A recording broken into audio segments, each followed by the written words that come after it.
Hey there, and welcome to True Scary Stories. Before we dive in, don't forget to hit that like button, subscribe to the channel, and drop a comment telling us where you're from and what time you're watching. That helps YouTube know you love creepy stories, and it'll keep sending more your way. True Halloween horror stories, real encounters that will keep you awake at night. Story 1. The babysitter's last Halloween. Sarah Chen had been babysitting the Morrison kids for 2 years. She knew their bedtime routines, their favorite snacks, and which nightlight to leave on in Tommy's room. But on Halloween night 2019, everything changed. The Morrisons were attending their annual costume party, leaving Sarah with 8-year-old Emma and 5-year-old Tommy. The kids had already been trick-or-treating and were winding down with candy and cartoons when the first strange call came. The phone rang at 8:47 p.m. Sarah answered cheerfully, expecting Mrs. Morrison checking in. Instead, she heard breathing, heavy, deliberate breathing that made her skin crawl. After 10 seconds of silence, the line went dead. "Who was that?" Emma asked from the couch. "Wrong number," Sarah lied, trying to keep her voice steady. 20 minutes later, the phone rang again. This time, a man's voice whispered, "I can see you."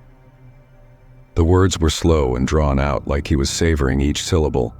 Sarah's blood turned cold. She hung up immediately and checked all the windows, making sure the curtains were drawn tight. The third call came at 9:23 p.m. The same whispered voice said, "I'm getting closer." Sarah's hands shook as she hung up. She gathered both kids and moved them upstairs away from the large living room windows. "Sarah, you look scared," Tommy said, his big brown eyes wide with concern. "I'm fine, buddy. Let's just play in your room for a while." But she wasn't fine. Every shadow seemed to move. Every creak of the old house made her jump. She kept checking her phone, debating whether to call the Morrisons or the police. What would she say? That someone was making creepy phone calls? At 9:45 p.m., the phone rang again. This time, the voice was clearer, more confident.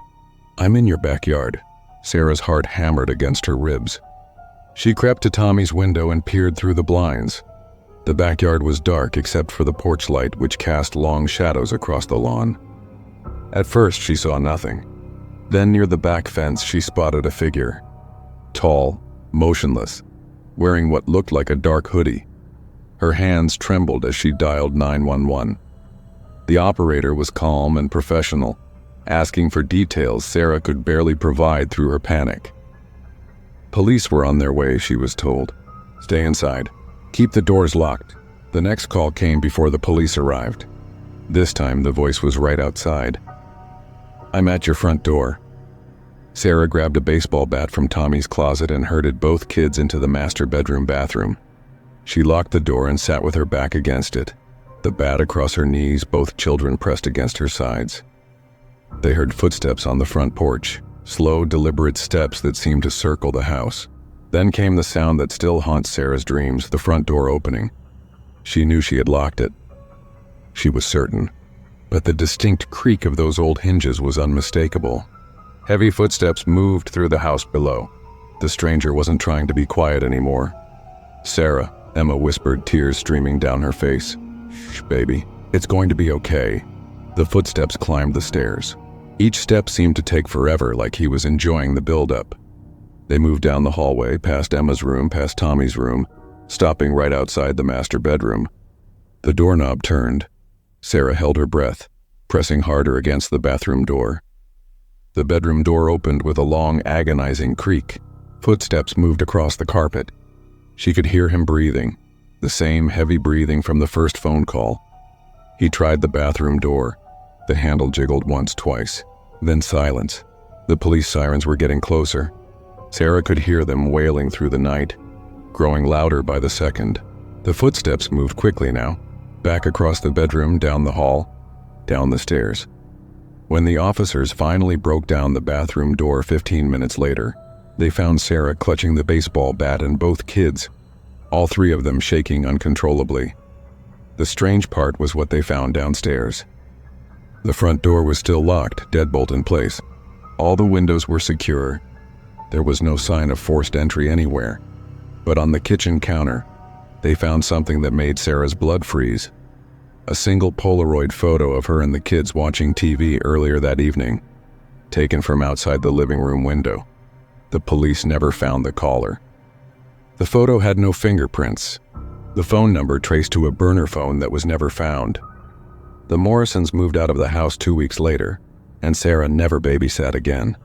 To this day, she insists someone was in that house, someone who had been watching them for hours, someone who knew exactly how to get inside without leaving a trace, someone who disappeared into the Halloween night like a ghost.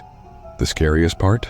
3 other babysitters in neighboring towns reported similar experiences that same Halloween night. All received the same whispered phone calls. All found the same type of Polaroid photo, and in each case there was no evidence of how the stalker got inside. Sarah still gets nervous when her phone rings after dark, especially around Halloween, because somewhere out there she believes he's still watching, still waiting for the perfect opportunity to finish whatever game he started that terrifying night. Story 2. The midnight shift at Riverside Hospital. Jake Martinez thought he had seen everything during his 3 years as a night security guard at Riverside General Hospital. Heart attack patients, accident victims, families saying goodbye. Death was a regular visitor in these halls, but nothing prepared him for what happened during his Halloween shift in 2018. Riverside General was built in 1924, and everyone who worked there knew about the stories. Strange sounds, unexplained cold spots, elevator doors opening on empty floors. Jake had always dismissed these tales as the product of overworked imaginations and too much coffee. That changed at 2:17 a.m. on November 1st. Jake was making his routine rounds on the 4th floor, the old pediatric ward that had been closed for renovations since August. The construction crew had stripped most of the rooms down to bare walls and concrete floors. It should have been empty, silent except for the hum of heating vents. Instead, Jake heard singing. It was a child's voice, soft and sweet, singing "Twinkle, Twinkle, Little Star." The melody drifted down the empty hallway, seeming to come from room 412 at the far end. Jake's footsteps echoed as he approached, his flashlight beam cutting through the darkness. Room 412 had been a private room for critically ill children. Jake remembered seeing kids there during his daytime visits to the hospital with his own daughter for checkups. Now it was gutted, nothing but exposed pipes and electrical wires hanging from the ceiling. But the singing continued. Jake pushed open the door, his heart rate climbing. The room was empty, of course. Moonlight streamed through the uncovered windows, casting geometric shadows across the concrete floor. The singing stopped the moment he entered. "Hello?" he called out, feeling foolish. His voice echoed off the bare walls. Nothing. Jake checked the adjoining bathroom, the closet, even behind the construction equipment. Empty. He was about to leave when his flashlight beam caught something that made his breath catch in his throat. On the far wall, someone had written in what looked like crayon, "Jenny wants to go home." The writing was at child height, maybe 3 feet off the floor. The letters were shaky, like a 6-year-old had written them. But the construction crew had stripped this room completely. There was no way those words had been there yesterday. Jake took a photo with his phone and radioed down to the front desk. "Hey Maria, did anyone go up to the 4th floor today? Any construction work?" "Negative, Jake. Floor's been sealed off all week. Why?" Before Jake could answer, the singing started again. This time it was coming from room 408, 3 doors down. The same sweet child's voice, the same lullaby. Jake's hands were shaking now. He forced himself to walk toward the sound, each step feeling like he was walking through thick mud. Room 408 had been painted bright yellow before the renovation, Jake remembered. It was where they put the younger kids, the ones who were scared of being away from their parents. The door was slightly ajar. Jake pushed it open slowly, his flashlight trembling in his grip. The singing stopped again, but this time, Jake saw something that made his knees nearly buckle. Fresh handprints on the dusty floor. Small handprints like a child had been crawling around the empty room. The prints led from the doorway to the window, then disappeared. Jake stumbled backward, his radio crackling to life. "Jake, you okay up there? I'm getting some weird readings on the security monitors." "What kind of readings?" Jake managed to whisper. "Motion sensors are going crazy on 4. Shows movement in multiple rooms." "You seeing anything?" Jake looked around the hallway, empty, silent. But as he watched, the overhead lights began to flicker in sequence, starting at one end of the hall and moving toward him like invisible footsteps. That's when he heard the laughter, not just one child, but several. The sounds of kids playing, giggling, running through the halls, but there were no kids on the 4th floor. There hadn't been any kids on the 4th floor for months. Jake ran for the stairwell, his flashlight bouncing wildly as he took the stairs 2 at a time. Behind him, the sounds continued, children's voices calling out, playing games, laughing with pure joy. It was the sound of a pediatric ward in full swing, except the ward was empty and had been for months. He burst through the stairwell door onto the 3rd floor, gasping for breath. The sounds from above continued for another minute, then gradually faded to silence. The next morning, Jake submitted an incident report and requested a different assignment. His supervisor, Linda, read it with growing concern. She had worked at Riverside for 20 years and knew the stories better than anyone. "Jake," she said quietly, "did you look up the history of room 412? Jake shook his head. Linda pulled out a thick folder from her desk. Jenny Patterson, age 7, leukemia patient. She was in room 412 for 3 months before she passed away in March 1987. The night before she died, she kept telling the nurses she wanted to go home." Jake's blood turned cold, the writing on the wall. "Jenny wants to go home." "There's more," Linda continued. Room 408 was occupied by 3 other children who passed away that same year, all within a month of each other. All of them were scared, homesick kids who just wanted to be with their families. Jake never worked another shift on the 4th floor, but other security guards have reported similar experiences. Children's voices in empty rooms, small handprints appearing on dusty surfaces, crayoned messages on bare walls.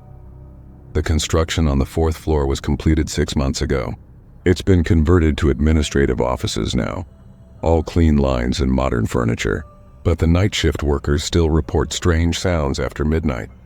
Children singing lullabies, the patter of small feet in empty hallways, elevator doors opening on the 4th floor with no one inside. Jake transferred to a different hospital across town. But sometimes on quiet nights when he's making his rounds, he still hears it. The faint sound of children singing "Twinkle, Twinkle, Little Star."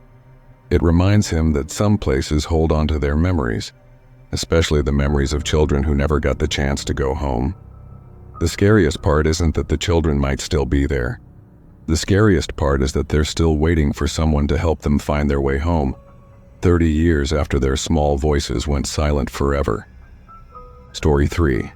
The house that watched back. Rachel Thompson fell in love with 1847 Maple Street the moment she saw it. The Victorian house had been on the market for 8 months, which should have been a red flag in a competitive housing market. But Rachel saw only the original hardwood floors, the ornate crown molding, and the price that was too good to be true. She moved in on October 15, 2020, right in the middle of the pandemic lockdowns. Working from home meant she'd be spending a lot of time in the house, which seemed perfect. The seller, an elderly woman named Mrs. Kowalski, had been eager to close quickly. Too eager, Rachel would later realize. The first week was normal. Rachel spent her days setting up her home office in the front bedroom and her evenings unpacking boxes. The house felt welcoming, filled with afternoon sunlight that streamed through the large windows. She loved the way the old floorboards creaked comfortably under her feet, like the house was greeting her with each step. But houses have memories, and 1847 Maple Street had been holding on to its secrets for a very long time. The strange things started small. Rachel would come home from grocery runs to find cabinet doors open in the kitchen. She'd close them, assuming the old hinges were loose. The next day they'd be open again. Different cabinets each time, always the upper ones, as if someone had been looking for something on the high shelves. Then there were the footsteps.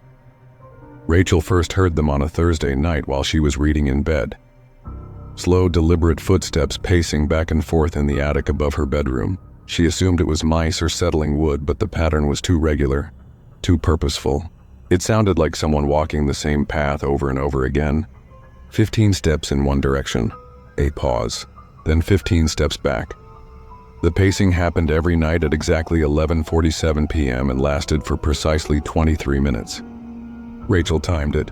She even recorded it on her phone, playing it back the next day to make sure she wasn't imagining things. The recording clearly captured the sound of footsteps on wooden floors, but when Rachel climbed into the attic with a flashlight, she found only dust and old insulation. The wooden planks showed no disturbance in the thick layer of dust. No footprints, no signs that anyone had been up there in years. The really unsettling part was what she found in the corner of the attic. A child's rocking horse, hand-carved and painted bright red.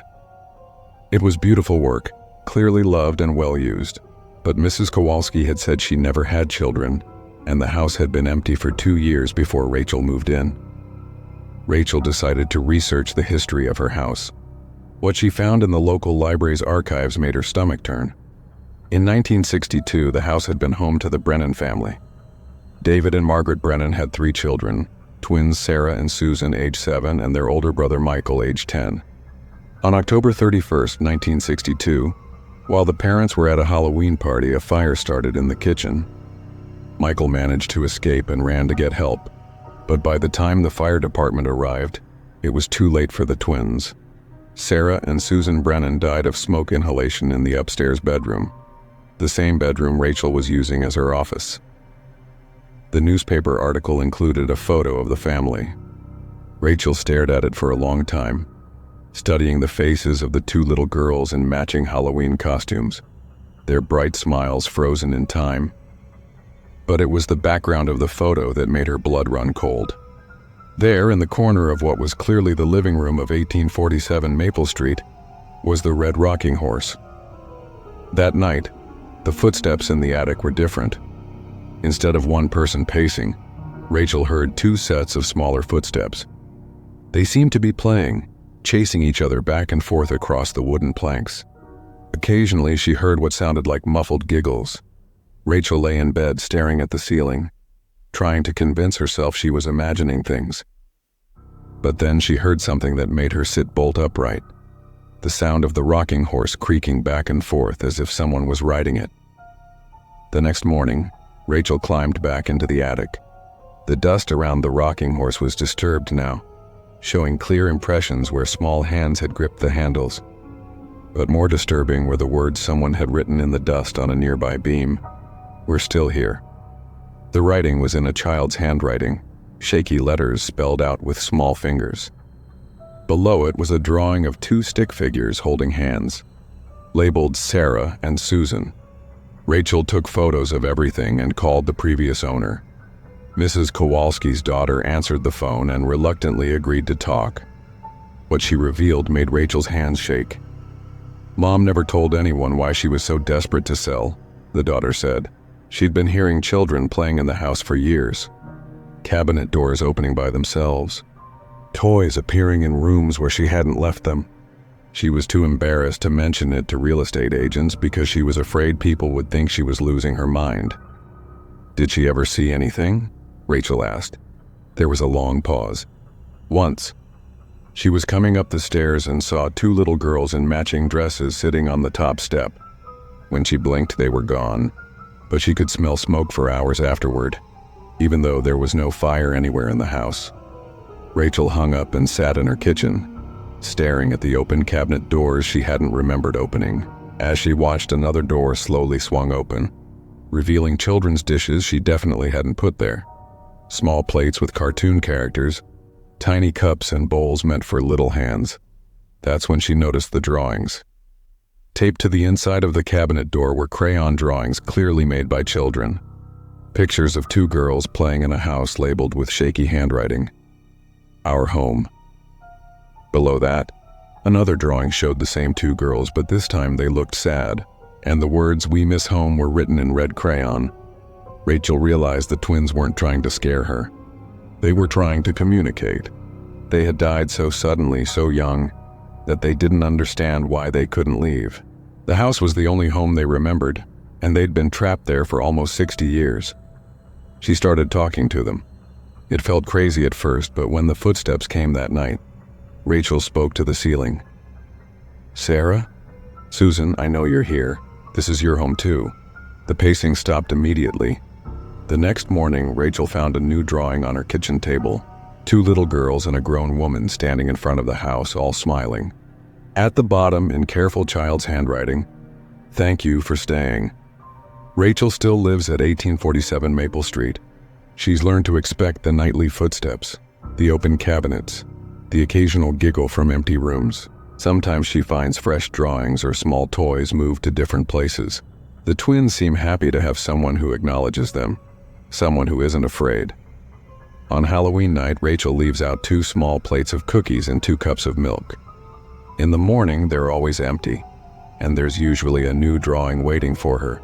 Pictures of 2 little girls who finally feel seen, finally feel home.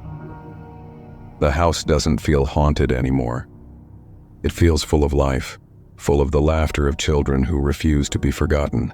Rachel has learned that some ghosts aren't there to frighten the living. Sometimes they're just lonely souls who need someone to remember their names and acknowledge that they once mattered. But visitors to 1847 Maple Street often leave quickly, unsettled by the sound of children playing in empty rooms and the feeling that they're being watched by eyes they cannot see. Rachel doesn't mind. She's never lived anywhere that felt more like home. Story 4. The vanishing hitchhiker of Route 49, Danny Chen, had been driving trucks for 15 years, and he thought he'd seen everything the night roads had to offer. Drunk drivers, animals darting across highways, cars broken down in dangerous spots. It was all part of the job. But on Halloween night 2021, while hauling a load of furniture from Phoenix to Denver, Danny encountered something that changed his understanding of what travels the highways after dark. It was 11:30 p.m. when Danny saw her on Route 49, a desolate stretch of Colorado highway that cuts through miles of empty farmland. She was standing on the shoulder about 50 yards ahead, illuminated by his headlights like a figure from a dream. A young woman in a white dress, her long dark hair whipping around her face in the wind. Danny's first thought was concern. Route 49 was no place for someone to be stranded, especially a young woman alone at night.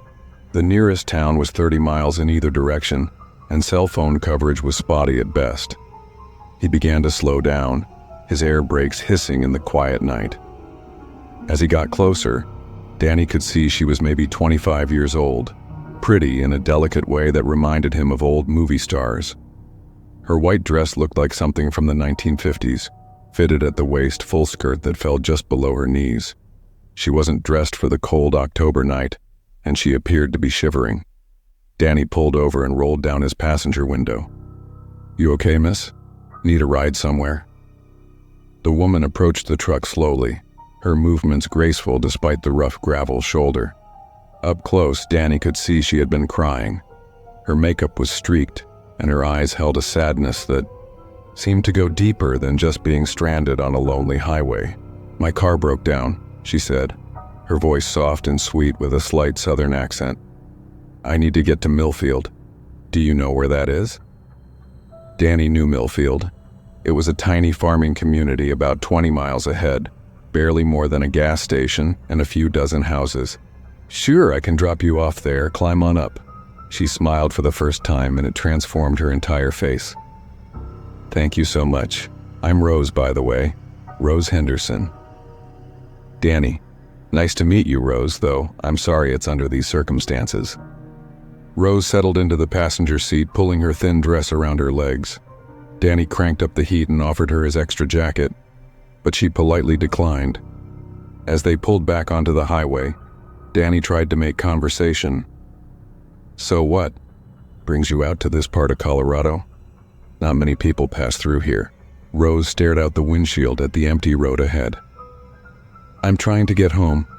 I've been away for so long, and I just want to see my family again." There was something in her voice that made Danny glance over at her. In the green glow of the dashboard lights, Rose looked pale, almost translucent, but when she turned to smile at him, she seemed solid enough. "Where's home for you?" Danny asked. "Millfield. I grew up there. My parents have a farm just outside town." Rose's voice got quieter. "I haven't seen them in such a long time. I hope they'll be happy to see me."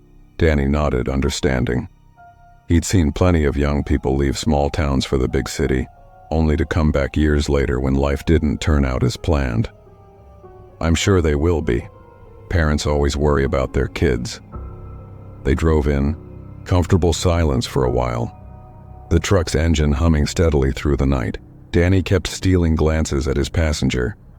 There was something ethereal about her, the way she seemed to float in the seat rather than sit. But the road was hypnotic at night, and Danny figured his tired eyes were playing tricks on him. About 10 miles from Millfield, Rose spoke again. "Danny, can I tell you something?" "Sure. I made a terrible mistake a long time ago. I was young and stupid, and I hurt the people who loved me most." She turned to look at him, and Danny was struck by how deep her sadness went. "I've been trying to make it right ever since, but I can never seem to get there." "Get where?" "Home. I can never make it home." Before Danny could ask what she meant, Rose pointed ahead. "There's the Millfield exit." Danny took the off-ramp and drove into the small town. Main Street was completely deserted, every storefront dark. The only light came from a single street lamp near the gas station. "Where should I drop you?" Danny asked. "Right here is fine. I can walk the rest of the way." Rose opened the door and stepped down from the cab. "Thank you, Danny. You're very kind." "Are you sure? It's pretty cold out there, and I don't mind driving you all the way home." Rose smiled, that sad, beautiful smile again. "I'll be fine. I know the way." She closed the door and stepped back from the truck. Danny watched in his mirror as she walked toward the edge of town, her white dress bright against the darkness. Then he put the truck in gear and continued toward Denver. It wasn't until he stopped for coffee 2 hours later that Danny realized Rose had left something behind, a small locket that must have fallen from her neck. He picked it up, planning to turn around and return it, but when he opened it, his blood went cold. The locket contained 2 photos. One showed a young woman who looked exactly like Rose, standing in front of an old farmhouse.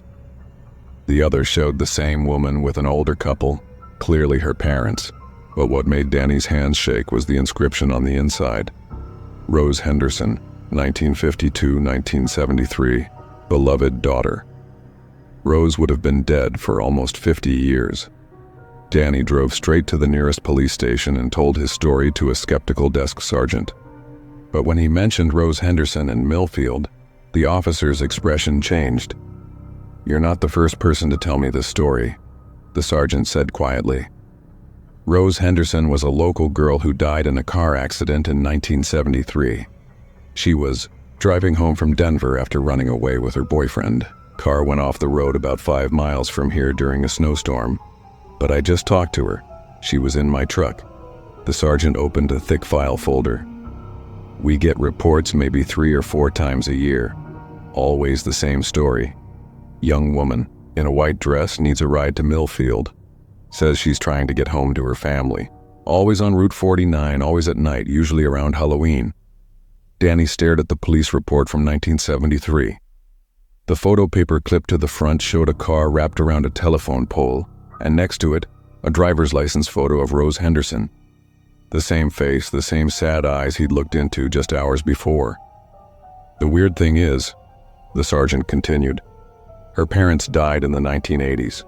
The farmhouse has been abandoned for years, but people keep picking her up, and she keeps trying to go home." Danny left the locket at the police station and continued his drive to Denver, but he couldn't stop thinking about Rose. The next week, he drove back to Millfield during the day and found the old Henderson farm. The house was falling apart, windows broken, roof caving in. But in the overgrown yard, he found something that made his throat tight. A small stone marker with Rose carved into it, and below that, "Forever our little girl." Danny never saw Rose again, but he heard from other drivers who had. Always the same story.